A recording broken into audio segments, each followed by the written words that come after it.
धर्म और संस्कृति से जुड़े रहने के लिए सब्सक्राइब कीजिए एस्ट्रो ज्ञान और लेटेस्ट अपडेट के लिए बेल आइकन पर क्लिक करें।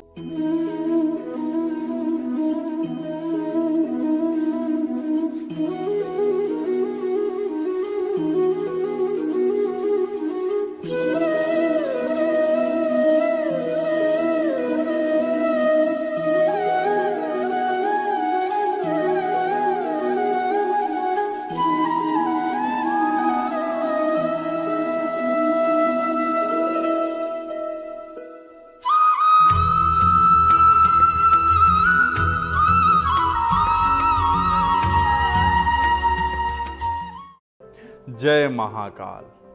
भगवान शिव और माता शक्ति आप सभी को लोभ, मद, मोह और अहंकार से मुक्त करें। इसी कामना के साथ मैं आनंदाचार्य सभी साथियों का स्वागत करता हूं। दर्शकों, आज मैं शनि प्रदोष व्रत की बात करने वाला हूं। मैं आप सभी को बताने वाला हूं कि शनि प्रदोष व्रत का क्या महत्व है, शनि व्रत क्यों किया जाता है, शनि व्रत कब किया जाता है, शनि प्रदोष व्रत कैसे किया जाता है, शनि प्रदोष व्रत में किन देवी देवताओं की पूजा की जाती है, शनि प्रदोष व्रत करने से क्या फल प्राप्त होता है, शनि प्रदोष व्रत से शिवजी और शनि देव का क्या संबंध है, शनि प्रदोष व्रत के जरिए भगवान शिव और शनि देव को कैसे मना लेना चाहिए, ये सब विषय पर हम जानकारी आज आपको देने वाले हैं।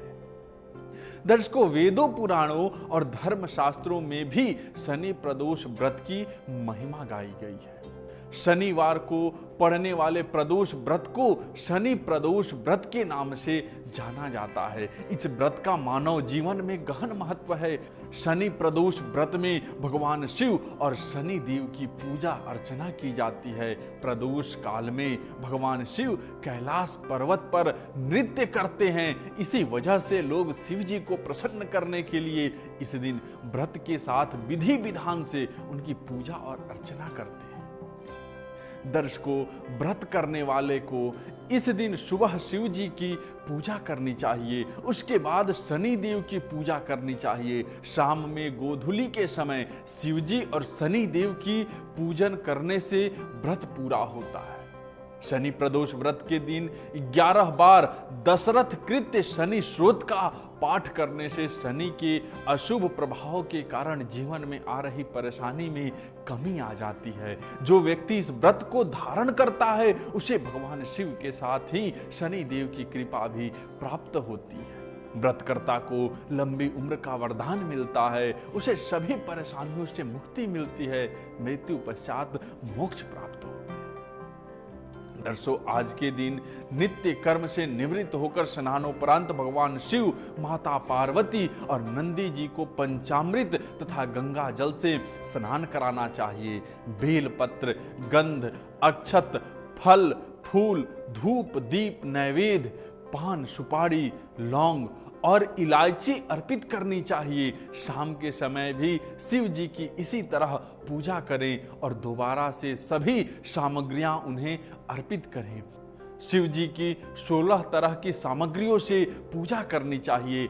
8 दीपक अलग अलग दिशाओं में जलाना चाहिए। संभव हो तो इस दिन कांसे की कटोरी में तिल का तेल लेकर अपना चेहरा देखें। शनि देव के नाम का दान स्वीकार करने वाले को तेल दान कर दें। दर्शकों, शनि प्रदोष के पावन अवसर पर पीपल के पेड़ के नीचे सरसों के तेल का दीपक जलाना चाहिए। शनि मंदिर में जाकर श्रद्धा भक्ति और सच्चे दिल से शनि देव की पूजा करनी चाहिए।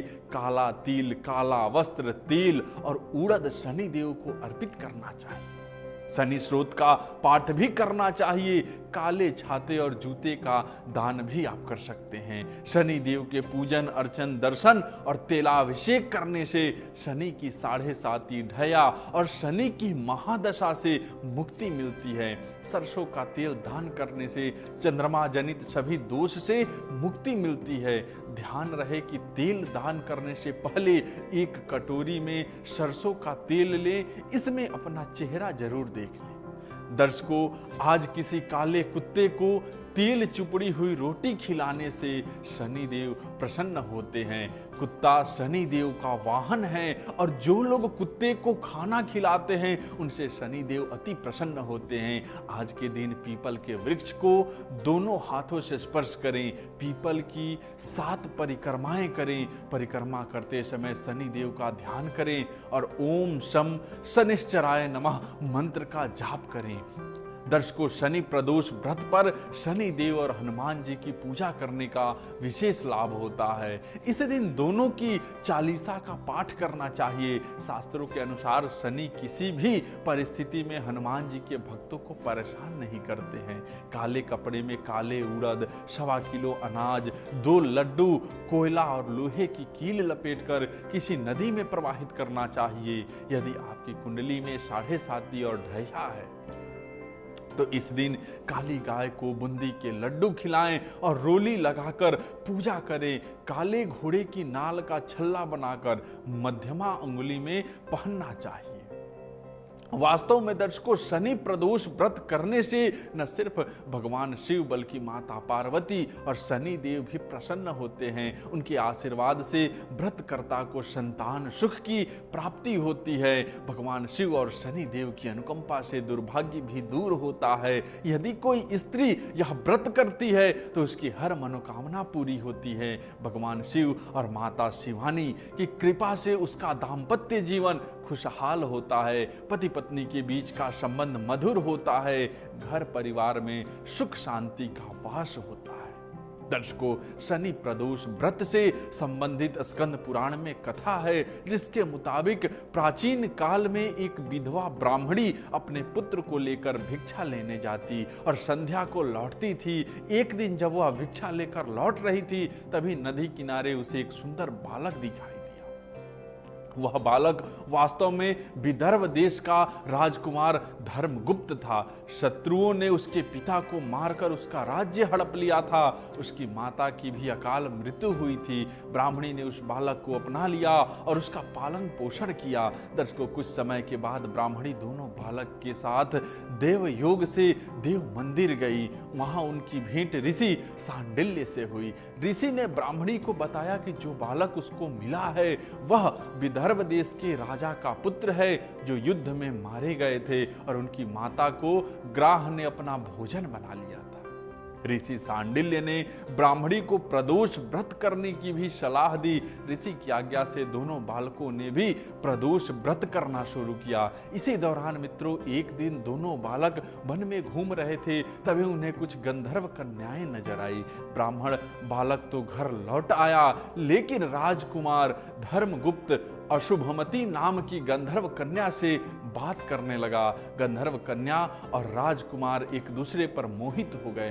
कन्या ने विवाह करने के लिए राजकुमार को अपने पिता से मिलवाने के लिए बुला लिया। दूसरे दिन जब वह दोबारा गंधर्व कन्या से मिलने आया तो गंधर्व कन्या के पिता ने बताया कि वह विदर्भ देश का राजकुमार है। भगवान शिव की आज्ञा से गंधर्व राज ने अपनी पुत्री का विवाह राजकुमार धर्मगुप्त के साथ कराया।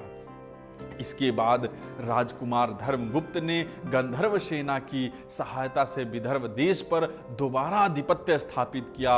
यह सब ब्राह्मणी और राजकुमार धर्मगुप्त के प्रदोष व्रत करने का फल था। स्कंद पुराण के अनुसार जो भक्त प्रदोष व्रत के दिन शिव पूजा के बाद एकाग्र होकर प्रदोष व्रत की कथा सुनता या पढ़ता है, उस पर समस्त शिव परिवार और शनि देव की कृपा होती है। उसे 100 जन्मों तक दरिद्रता का सामना नहीं करना पड़ता। आपको आज का विषय कैसा लगा हमें जरूर बताइएगा, और आप लोगों में से जो हमसे बात करना चाहता है वो सामने नंबर दिया है, बात कर सकते हैं। आप सबको बहुत बहुत धन्यवाद। जय महाकाल।